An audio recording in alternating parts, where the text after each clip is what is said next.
Complete dominance, एक छत्र राज, वो किसको बोलते हैं? अगर वो जानना है तो आप क्लासिक 350 की स्टोरी जो है उसे जान सकते हैं। एक ऐसा ब्रांड, अगर कोई भी 350 सीसी की मोटरसाइकिल लेने की कोशिश कर रहा है, क्लासिक लुकिंग मोटरसाइकिल चाहिए, तो वो डेफिनेटली इसके पास में जाते हैं। ये कुछ सालों पहले तक की कहानी थी। आज ऑप्शंस हैं मार्केट में। ऑफ कोर्स जावा होते हुए भी ना के बराबर है, तो उसे साइड में करते हैं। इनफैक्ट हमारे पास भी नहीं है, क्योंकि जावा की मोटरसाइकिल्स अरेंज करना अपने आप में बड़ी बात हो जाती है। दूसरी जो मोटरसाइकिल है वो है होंडा CB350 हाइनेस, इसे बोला गया है। तो रॉयल एनफील्ड के लिए हाइनेस आ गया है। बट बात यह है कि इन दोनों में ज़्यादा बेहतर मोटरसाइकिल कौन सी है और कौन सी ज़्यादा यंगस्टर्स के लिए बेहतरीन होगी, जिनकी रिक्वायरमेंट जो है वो बहुत सारी होती हैं। आज वही हम पता लगाने की कोशिश करेंगे। नमस्कार खमागणी दिव्य सज्जनों, my name is Vikas Yogi, you watching essence studio. और आज इन दोनों में से कौन सी मोटरसाइकिल मुझे ज़्यादा बेहतर लगी, उसके बारे में बात करेंगे।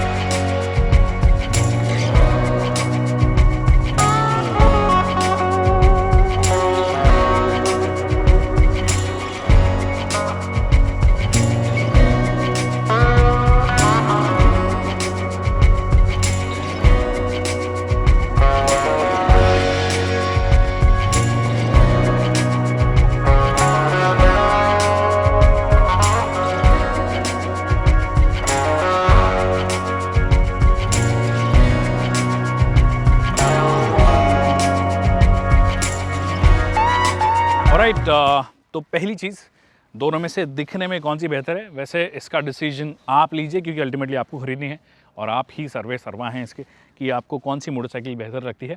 बट दोनों में जो कॉमन चीज़ें हैं वो मैं आपको बता देता हूँ कि दोनों क्लासिक मोटरसाइकिल्स हैं। दैट मीन्स क्लासिक एलिमेंट्स आपको नजर आएंगे। गोल हेडलैम्प दोनों में आपको नजर आती है, यहाँ पे भी गोल हेडलैम्प मिलती है।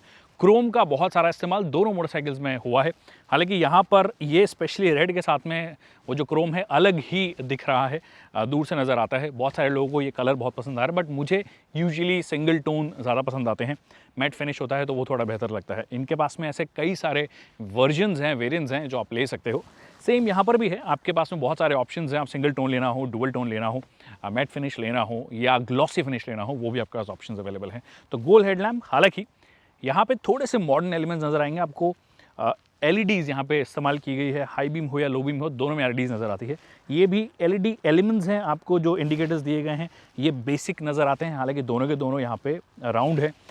इनकी बात करोगे तो ये भी आपको दोनों के दोनों मेटल में दिए गए हैं और क्रोम का बहुत सारा इस्तेमाल हुआ है। यहाँ पे रेड भी एक आ रहा है।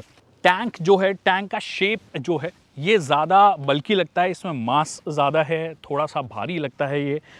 और टिपिकल रॉयल एनफील्ड फैशन में आपको नजर आएगा। क्लासिक 350 बेसिकली जो नया वाला वर्जन है उसमें पुराने वाले के मुकाबले बहुत ज़्यादा कुछ नया है नहीं, मोरलेस सब कुछ सेम है। वही स्प्लिट सीट आपको यहाँ पे नज़र आती है, एक चंकी सा आपको ग्रैब हैंडल दिया गया है। So all of that is there for sure. हाँ ठीक है, नया इंजन प्लेटफॉर्म है, उसके बारे में थोड़ी देर में बात करेंगे। बट डिज़ाइन की अगर आप बात करते हो तो डिज़ाइन बहुत ज़्यादा सिमिलर रहती है। यहाँ पे कुछ फ्रेशनेस है, जैसे मैंने कहा कि LED आपको दे दिया गया है। फिर आप साइड में मूव करोगे तो टैंक पे जैसे क्रोम का कम इस्तेमाल हुआ है, यहाँ पे थोड़ा सा ज़्यादा हुआ है। और फिनिशिंग लेवल्स की अगर आप बात करोगे, मतलब वो जो fit and finish level, overall quality की बात करोगे, तो ये अनबीटेबल है इस सेगमेंट में। ये डेफिनेटली पहले से ज़्यादा इंप्रूव्ड है, बट डेफिनेटली ये आपको बेहतर लगेगी ओवरऑल। टैंक की अगर आप बात करोगे तो टैंक यहाँ पे रादर मतलब लेस फ्लैशी है इन टर्म्स ऑफ क्रोम का कम इस्तेमाल हुआ है। But fit and finish, paint quality, buttons की क्वालिटी, उस हिसाब से अगर आप बात करोगे तो होंडा अनमैचेबल है इस सेगमेंट में। सबसे बेहतरीन क्वालिटी आपको ऑफर करती है। जावा की तो मैं बात ही नहीं करूँगा, जावा से बेटर क्वालिटी लेवल्स आपको यहाँ पे मिलते हैं। बाकी यहाँ पे आपको सिंगल सीट दी गई है, एक सीट है, कोई स्प्लिट नहीं है। वहाँ पे स्प्लिट सीट्स आपको दी गई है और जो ये फ्रंट वाली जो सीट है वो एक्चुअली बैठने में बहुत ज़्यादा कंफर्टेबल है। राइड हाइट की भी अगर आप बात करोगे तो मेरी जैसे हाइट के हैं, मतलब कम हाइट वाले जो लोग हैं उनके लिए ज़्यादा बेहतर ये होगी, क्योंकि राइड हाइट इसकी कम है। 780 mm के आसपास की सीट हाइट आपको मिलती है। ये 800 mm के आसपास आपको मिलती है। हालांकि बहुत ज़्यादा प्रॉब्लम नहीं है, अगर आप 5-6 के आसपास हैं तो कोई दिक्कत नहीं है। बट ये वाली डेफिनेटली ज़्यादा कंफर्टेबल होगी अगर आपकी हाइट कम है। ज़्यादा है तो कोई दिक्कत है ही नहीं। ग्रैब हैंडल दोनों में ऑलमोस्ट सिमिलर लग रहे हैं। इनफैक्ट ऐसा लगता है कि होंडा CB350 हाइनेस का जो आने का रीज़न है वो क्लासिक 350 है। सेगमेंट में भयंकर सेल्स हैं, ओवरऑल सेल्स भी अगर बात करोगे, प्रॉफिटेबिलिटी की अगर बात करोगे तो उस हिसाब से एक शानदार मोटरसाइकिल है ये रॉयल एनफील्ड की तरफ से, जो कि प्रॉफिट मार्जिन में बहुत ज़्यादा मदद करती है और उसी से इंस्पायर्ड आपको यहाँ पे लाके दिया गया है। अब एक चीज़ जो पहचान हुआ करती थी क्लासिक 350 की, वो है एग्जॉस्ट।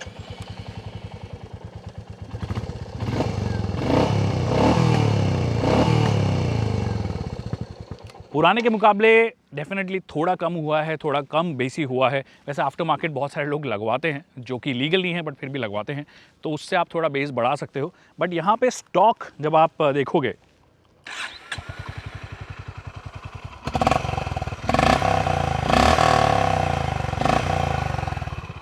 ये स्टॉक ऐसा लग रहा है जैसे रॉयल एनफील्ड का आफ्टर मार्केट जो लोग लगवा के आते हैं वो ऑलरेडी स्टॉक आपको मिल रहा है और बहुत ही ग्रौली भी है। और जब आप पुश करने की कोशिश करते हो उसके बाद भी बहुत ज़्यादा ऐसा हार्श नहीं होता है, तो ये चीज़ बहुत सारे लोगों को पसंद आती है। So definitely it is there. एक और चीज़ जो आप नोटिस करोगे वो ये है कि इसमें सिंगल आपको हॉर्न मिलता है, इसमें डुअल हॉर्न्स मिलते हैं। By the way top of the line variant अगर आप जा रहे हो तो डुअल हॉर्न्स मिलते हैं। अच्छा हॉर्न का साउंड भी है, लाउड भी है काफ़ी।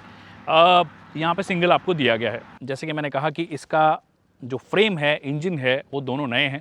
ये हमने मीटियोर में देखा था उसका इंट्रोडक्शन, और यहाँ पे तो ऑफकोर्स ये कम्प्लीटली नई मोटरसाइकिल है ही है। अगर आप सस्पेंशन की बात करोगे तो same typical tried and tested जो सस्पेंशन आपको मिलता है, टेलीस्कोपिक फ्रंट में और रियर में आपको जो गैस चार्ज्ड शॉक एब्जॉर्बर्स मिलते हैं वो मिलते हैं। और ट्रैवल जो है वो ऑफकोर्स वो थोड़ा सा बड़ा है इसका। अब इसका 141 mm इसका ट्रैवल है। इनफैक्ट जो इसकी विड्थ है वो 41 mm है। अगर आप ये टेलीस्कोपिक सस्पेंशन की बात करोगे, ये 6 स्टेप एडजस्टेबल है प्रीलोड और ये 5 स्टेप एडजस्टेबल है। तो बहुत ज़्यादा सिमिलैरिटीज़ आपको देखने को मिली है। डिस्क ब्रेक की अगर बात करोगे तो यहाँ पे 300 mm का है, यहाँ पे 310 mm का है। रेयर जो डिस्क है उसका रोटर जो है वो बड़ा है, आप क्लासिक 350 में देखोगे तो 270 mm का है, और यहाँ पर आपको 240 mm का मिलता है। हालांकि ब्रेकिंग कंपैरेटिवली इसकी थोड़ी बेहतर है, जब हम थोड़ी और डिटेल में बात करेंगे तब बता देंगे, बट मोटे मोटे तौर पे ब्रीफली मैंने आपको बता दिया इसका ब्रेक मुझे कंपैरेटिवली ज़्यादा बेहतर लगा है। अगर आप इसका स्टैंडर्ड मॉडल लेते हैं तो उसके साथ में आपको सिंगल चैनल बेस मिलता है। यहाँ पे स्टैंडर्ड अगर आप लेते हैं, मतलब दो ही मॉडल जोन में 5-10 हज़ार का फ़र्क है मोटा मोटा, तो वो अगर आप लेते हो तो फिर आपको डुअल चैनल ABS ही मिलता है। टायर्स की अगर आप बात करोगे, दोनों में 18 इंच के टायर्स हैं, फ्रंट और रियर दोनों में। 100 सेक्शन फ्रंट, 100 सेक्शन फ्रंट यहाँ पर भी। बट रियर टायर की अगर बात करोगे तो वो थोड़ा छोटा आपको लगेगा। 120 mm का है, ये 130 mm का है।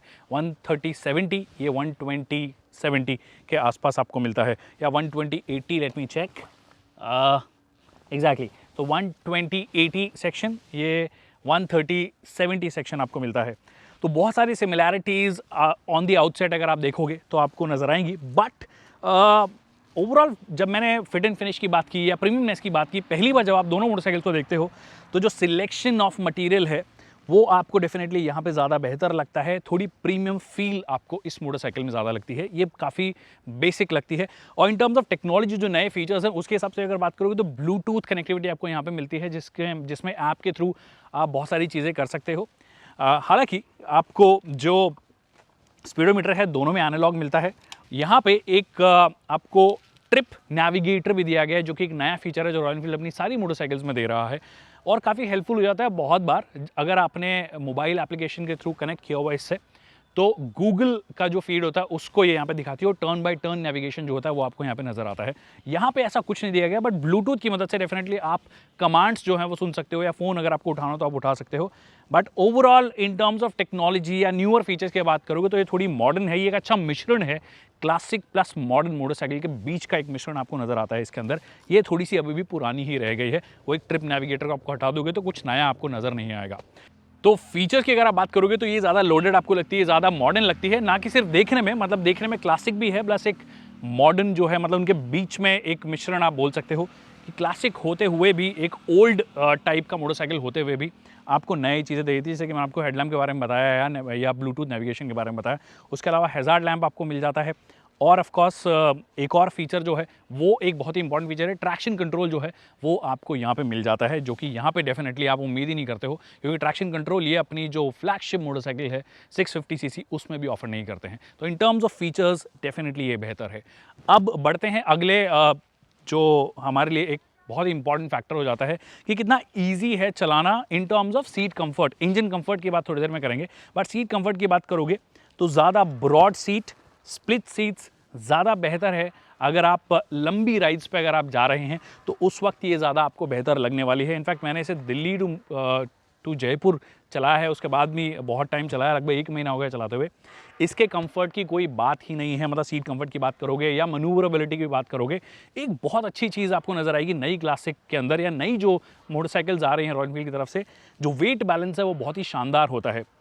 ऑलमोस्ट 50-50 वेट डिस्ट्रीब्यूशन आपको यहाँ पे नज़र आएगा। ऐसा नहीं लगता है कि किसी भी तरीके से फ्रंट हैवी है या रियर हैवी है, वो चीज़ आपको डेफिनेटली यहाँ पे नज़र आती है। एक तो फ्रंट हैवी है ये, ठीक है, तो शहर में मनूवर करना थोड़ा सा दिक्कत होता है। इसका हैंडल बार थोड़ा सा लो पोजीशनड है, यहाँ पे ये थोड़ा सा ऊपर आपको पोजीशन नज़र आएगा। हालांकि दोनों के जो मनूवरेबिलिटी में जब दिक्कत की मैं बात कर रहा हूँ तो वो आपको यहाँ पे ज़्यादा फील होगी, ये ज़्यादा ईजी लगेगी। इसका एक लॉजिक सिंपल ये भी है कि व्हील बेस की अगर आप बात करोगे दोनों गाड़ियों के या टर्निंग रेडियस की बात करोगे तो वो इसमें ज़्यादा है। 50 mm का फ़र्क है व्हील बेस में, जो कि मोटरसाइकिल्स के अंदर दिन और रात का वाला फ़र्क आ जाता है। जब आप चलाने लगोगे शहर में तो आपको ये थोड़ी सी स्ट्रगल करते हुए आपको नज़र आएगी। Front heavy plus wheel base ज़्यादा, थोड़ा सा स्ट्रगल आपके लिए हो जाता है। दिस इज़ मच ईजियर, जो कि एक क्लासिक जो मोटरसाइकिल है क्लासिक 350 की ट्रेट हमेशा से रही है। और एक और चीज़, अगर पिलियन भी पीछे यहाँ पे बैठा है तो ज़्यादा बेहतर कंफर्ट आपको यहाँ पे नज़र आने वाला है। यहाँ पे सीट को थोड़ा सा ब्रॉड होना चाहिए। अगर आप इसका RS वर्जन लेते हैं जो कि ये बाद में लेकर आए, उसकी सीट कंपैरेटिवली थोड़ी सी बेहतर है। हालांकि मुझे अभी भी लगता है कि थोड़ी विड्थ ज़्यादा हो, पकड़ ज़्यादा हो तो थोड़ा बेहतर होता है। तो बहुत सारे लोग खरीदते ही इसका जो सीट है उसे चेंज करवा लेते हैं, ज़्यादा ब्रॉड सीट लगवा लेते हैं, तो वो एक ऑप्शन डेफिनेटली आपके पास में रहता ही है। तो ये हो गई सीटिंग कंफर्ट की बात। अब बात कर लेते हैं मेन मुद्दों की कि सिटी में कैसी है चलाने के लिए, हाईवे पे कैसी है चलाने के लिए, राइड और हैंडलिंग बैलेंस किसका बेहतर है। ऑलराइट, तो अब मुख्य मुद्दे की बात कर लेते हैं, परफॉर्मेंस की बात कर लेते हैं। सीट कंफर्ट की बात की है, बट उससे ज़्यादा इंपॉर्टेंट है आपका राइड कंफर्ट, आपका इंजन पे कितना स्ट्रेस आ रहा है, नहीं आ रहा है। तो सबसे पहले इसकी बात करते हैं। वो इसलिए क्योंकि ये मोटरसाइकिल हम सालों से देखते आ रहे हैं, मतलब ये सदियों से जो इनका 350 सीसी का जो इंजन है वो बनाते आए हैं, बट इसमें फाइनली चेंज किया गया है, कंपोनेंट वाइज भी चेंज किया गया है, रिफाइनमेंट लेवल्स इसके थोड़े से बेहतर हुए हैं, बट अभी भी वही 349 सीसी के आसपास का आपको इंजन मिलता है, जो कि लगभग 20 bhp की आपको पावर देता है और 27 न्यूटन मीटर्स का पीक टॉर्क देता है। और जैसे कि मैंने कहा कि जो फ्रेम है इसका फ्रेम में भी बदलाव किया गया है। तो ये दोनों चीज़ें मिलके एक चीज़ डेफिनेटली क्लासिक 350 के लिए बेहतर करती है, वो है कि ओवरऑल इंजन पे स्ट्रेस बहुत कम आ रहा है, वाइब्रेशंस जो हैं वो बहुत कम आ रहे हैं। आप ज़्यादा इसे एंजॉय करेंगे जब आप डे टू डे चला रहे हैं या हाईवेज़ पे चला रहे हैं। लंबी राइड्स के लिए भी ज़्यादा बेहतर आपका हमसफ़र हो गया है, मतलब इस इंजन में वो रिफाइनमेंट लेवल है, वो एक अच्छी बात है। इनफैक्ट अप टू 100-110 kmph भी लेके जाते हैं तो बहुत कम वाइब्रेशंस आप रॉयल एनफील्ड के स्टैंडर्ड से अगर बात करोगे तो कम आपको नज़र आते हैं, जो कि बहुत अच्छी बात है। तो रिफाइनमेंट के तौर पर कोई दिक्कत डेफिनेटली नहीं है, बट जब रिफाइनमेंट की बात आती है then this is the new benchmark, this is the new segment benchmark. बहुत ही बेहतरीन रिफाइनमेंट इस इंजन की है। ये भी वही 350 सीसी का इंजन है, सिंगल सिलेंडर DOHC सेटअप है, यहाँ SOHC सेटअप है, यहाँ पर भी SOHC सेटअप है। दोनों एयर कूल्ड है, तो उनमें कोई फ़र्क नहीं है। बट जब रिफाइनमेंट की बात आती है, जब आप पुश करना शुरू करते हो, जब आप एक्चुअली ब्रूटली जब चलाना शुरू करते हो, तब आपकी इस इंजन की खूबी आपको नज़र आएगी कि कितना बेहतरीन रिफाइनमेंट लेवल है। मतलब टॉप एंड के लिए बना है ये। हाईवेज पे आप चलाते रहिए 120 kmph 125 kmph and it doesn't fail to impress you. This is that good. हाँ, डेफिनेटली ये बेहतर हुआ है पुराने वाले के मुकाबले, बट जब बात दोनों में से एक चुनने की आती है रिफाइनमेंट लेवल की, तो ये मुझे चुननी पड़ेगी। बट जब बात आती है शहर में चलाने की, तो कौन सी बेहतर है? सीट कंफर्ट तो डेफिनेटली बेहतर हो गया, बट राइड कंफर्ट शहर के हिसाब से किसका बेहतर है? ज़्यादा ट्रैक्टेबल ये इंजन है। टॉर्क की जो डिलीवरी है उसका स्प्रेड लो एंड के लिए बहुत अच्छा रखा गया और मिड रेंज के लिए रखा गया है।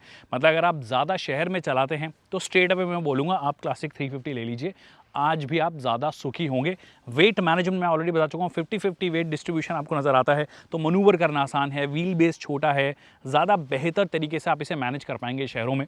और ट्रैक्टेबिलिटी की तो कोई बात ही नहीं है। मतलब फिफ्थ गियर भी अगर आप चल रहे हैं, हाईवे पे कई बार होता है कि आपको एकदम से ब्रेक मारना पड़े, तो 37-38 kmph से लेकर 110 kmph तक गियर चेंज करने की जरूरत नहीं, 5th गियर में इट इज़ दैट ट्रैक्टेबल जो कि आप अपनी मोटरसाइकिल से एक्सपेक्ट करते हो। यहाँ पे भैया हर चीज़ आपको प्लान करनी पड़ती है, शहर में बार बार आपको गियर शिफ्ट करने पड़ते हैं, तो वो जो लो एंड है ये मिस करती है फॉर श्योर। रिफाइनमेंट तो बहुत अच्छा है बट लो एंड ये मिस करती है, तो वहाँ पे स्ट्रगल करती हुई नजर आएगी। जैसे कि मान लीजिए अगर आप 3rd या 4th गियर में हैं and you doing about 30-35 kmph, you have to continuously keep changing your gears, तो वो थोड़ा सा ट्रबलसम हो जाता है, थोड़ी बहुत दिक्कत आ जाती है शहर में चलाने के लिए।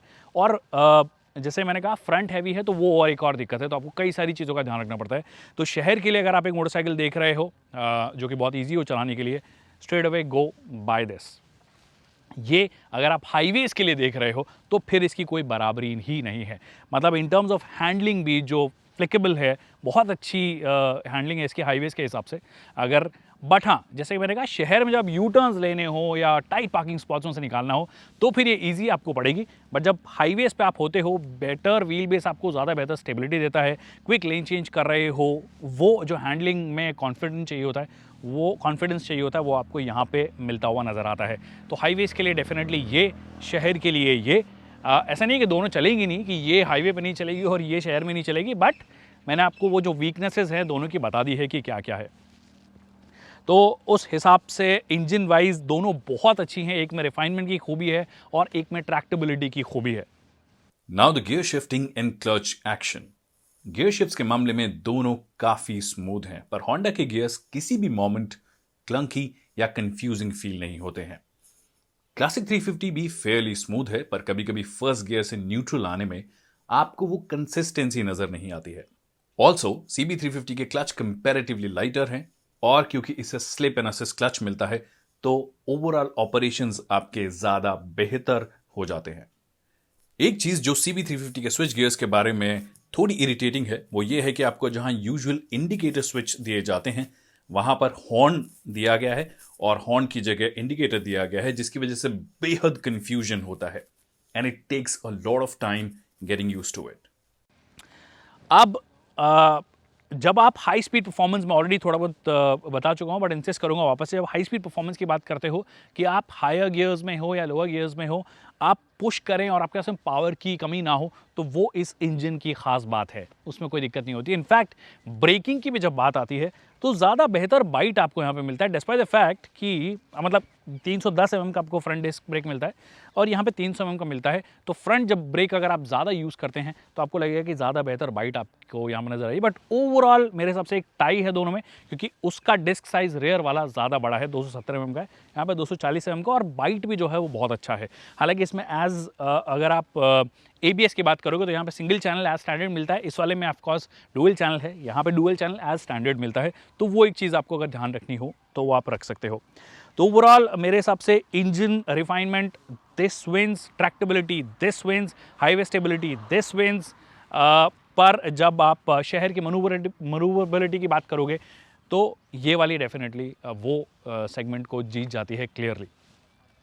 राइड क्वालिटी की अगर बात करोगे, ग्रिप लेवल्स की बात करोगे, तो एक्चुअली मुझे दोनों में कोई खास कमी लगी नहीं है। हाई स्पीड पे इसका टायर थोड़ा सा और बेहतर ग्रिप दे सकता है, ये कंपैरेटिवली ज़्यादा कॉन्फिडेंट लगती है हाईवे से आप बात करते हो, या जो टायर में जो ग्रिप है वो भी ज़्यादा बेहतर आपको यहाँ पे नज़र आती है।